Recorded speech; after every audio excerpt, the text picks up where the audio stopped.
चलो guys UPSC का exam आ गया है, पढ़ लेते हैं थोड़ा कार में, थोड़ा गेम भी खेलना होगा। स्ट्रेस बहुत ज़्यादा बढ़ रहा है, कंपनी का बकचोदी बहुत ज़्यादा है किया जाए, यानी कि पूरी तरह शराबबंदी। एक से एक बकचोद लोग हैं भाई कंपनी में भी। सीआईडी में रिफॉर्म्स किए जाए। फोर्थ, आर्म्स एक्ट को बदला जाए। फिफ्थ, पॉलिटिकल प्रिजनर्स को रिलीज किया जाए। Sixth, postal reservation bill accept किया जाए। Seventh, rupee sterling exchange ratio को कम किया जाए, जिससे एक्सपोर्ट्स में इंडिया को फायदा हो। एट्थ, टेक्सटाइल प्रोटेक्शन इंट्रोड्यूस किया जाए।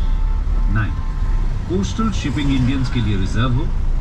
10th, लैंड रेवेन्यू में भी 50% की गिरावट की जाए।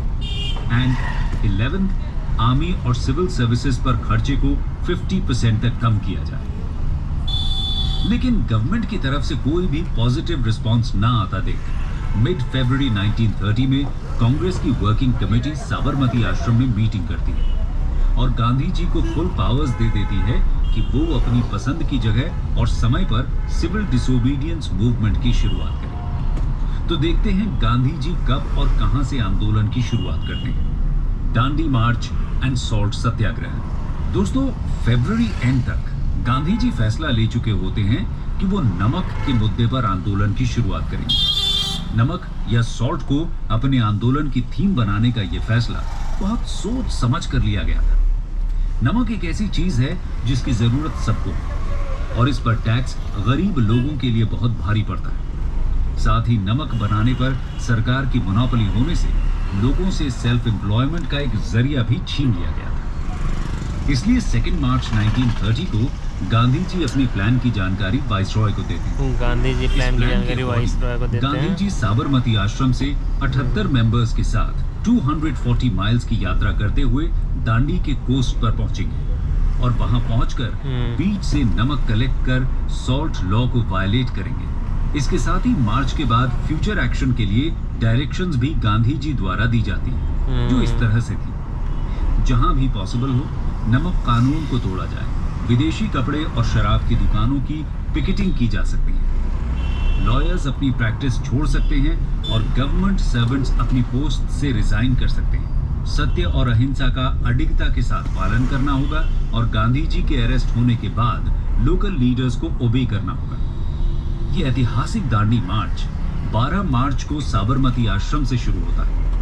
पूरे दांडी मार्च को लोकल और इंटरनेशनल न्यूज़पेपर्स द्वारा कवर किया गया था। हजारों की संख्या में लोग इस मार्च से जुड़ते जाते हैं और रास्ते में जगह जगह गांधी जी लोगों को संबोधित भी करते हैं। फाइनली 6 अप्रैल को दांडी पहुंचकर गांधी जी नमक कानून तोड़ते हैं। इस तरह सिविल डिसोबीडियंस मूवमेंट की शुरुआत हो जाती है। आइए अब देखते हैं कि यह आंदोलन किस तरह पूरे देश में फैलता है। Spread of the civil disobedience movement. दोस्तों, दांडी में गांधी जी के द्वारा नमक कानून तोड़ते ही पूरे देश में जगह जगह नमक कानून टूटना शुरू हो जाता है। सी राजगोपालाचारी तिरुचिरापल्ली से वेदारण्यम तक मार्च ऑर्गेनाइज करते हैं और तंजौर कोस्ट पर सॉल्ट लॉ ब्रेक करते हैं। वहीं मालाबार में कांग्रेस लीडर के केलप्पन नमक कानून का उल्लंघन करते हैं। अप्रैल 1930 में नमक कानून तोड़ने के लिए नेहरू जी को अरेस्ट कर लिया जाता है। इसके विरोध में मद्रास, कैलकाटा और कराची में प्रोटेस्ट ऑर्गेनाइज की जाती है।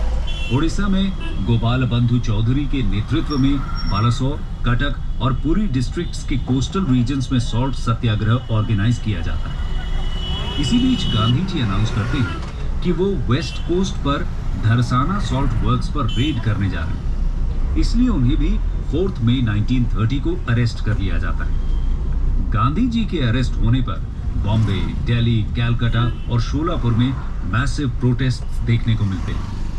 गांधी जी की गिरफ्तारी के बाद Congress working committee different action plan को सैंक्शन कर देती है, जिससे और लोग जुड़ सके। वो कहते हैं कि रियोतवाड़ी एरियाज में रेवेन्यू पे नहीं किया जाए और जमींदारी एरियाज में नो चौकीदारी टैक्स कैंपेन शुरू किया जाए। इसी के साथ साथ सेंट्रल प्रोविंसेस में फॉरेस्ट लॉज का भी वायलेशन शुरू होगा। दरसाना सॉल्ट वर्क्स पर रेड का अनफिनिश्ड टास्क 21 मई 1930 को सरोजिनी नायडू, इमाम साहब और गांधी जी के बेटे मणिलाल पूरा करते हैं। यहाँ अनआर्म्ड और पीसफुल क्राउड पर पुलिस ब्रूटल लाठीचार्ज कर देती है। इस दौरान 2 लोग मारे जाते हैं और 320 लोग घायल हो जाते हैं। लेकिन इसके बावजूद सत्याग्रही अपनी तरफ से अहिंसा का मार्ग नहीं छोड़ते। जैसा कि CWC ने मार्गदर्शन किया था, यूनाइटेड प्रोविंस में नो रेवेन्यू कैंपेन शुरू हो जाता है। वहीं सेंट्रल प्रोविंस में लोग फॉरेस्ट लॉज का डिफायंस शुरू कर देते हैं। इस तरह देश का लगभग हर हिस्सा आंदोलन में अपनी साले पूरा चूतिया है क्या बे ओमनी वाला? अब ये समझते हैं ठोक कि दिया गया आंदोलन साले के दौरान मास पार्टिसिपेशन का एक्सटेंट क्या रहता है। Extent of mass participation. दोस्तों, समाज के लगभग हर वर्ग ने इस आंदोलन में पार्टिसिपेट किया था। एक एक करके जानते हैं किसकी भागीदारी ज्यादा थी और किसकी कुछ कम। सिविल डिसोबीडियंस मूवमेंट में वुमेन का पार्टिसिपेशन बड़े स्तर पर देखने को मिलता है। दांडी मार्च के दौरान जगह जगह हजारों की संख्या में वुमेन गांधी जी को सुनने के लिए भाई, और आंदोलन शुरू हो जाने पर पूरी तरह से उससे जुड़ जाती हैं। ये लोग लिकर शॉप्स और विदेशी कपड़े बेचने वाली दुकानों के आगे क्या कर रहा है भीड़ इतना। वुमेन के साथ साथ स्टूडेंट्स और यूथ भी आंदोलन में बढ़ चढ़कर हिस्सा लेते हैं। सेंट्रल प्रोविंसेस, महाराष्ट्र और कर्नाटका में ट्राइबल्स इस आंदोलन के एक्टिव पार्टिसिपेंट्स थे। वहीं बॉम्बे, कलकत्ता, मद्रास और शोलापुर आदि स्थानों पर वर्कर्स का पार्टिसिपेशन बड़ी संख्या में हुआ था। इसके साथ ही मर्चेंट्स और ट्रेडर्स भी आंदोलन के दौरान काफी उत्साहित दिखते हैं। ट्रेडर्स एसोसिएशंस और कमर्शियल बॉडीज बॉयकॉट को इम्प्लीमेंट करने में एक्टिव रोल निभाते हैं, खासकर पंजाब और तमिलनाडु में। यूनाइटेड प्रोविंसेस, बिहार और गुजरात से पेजेंट्स का पार्टिसिपेशन सबसे ज्यादा रहता है।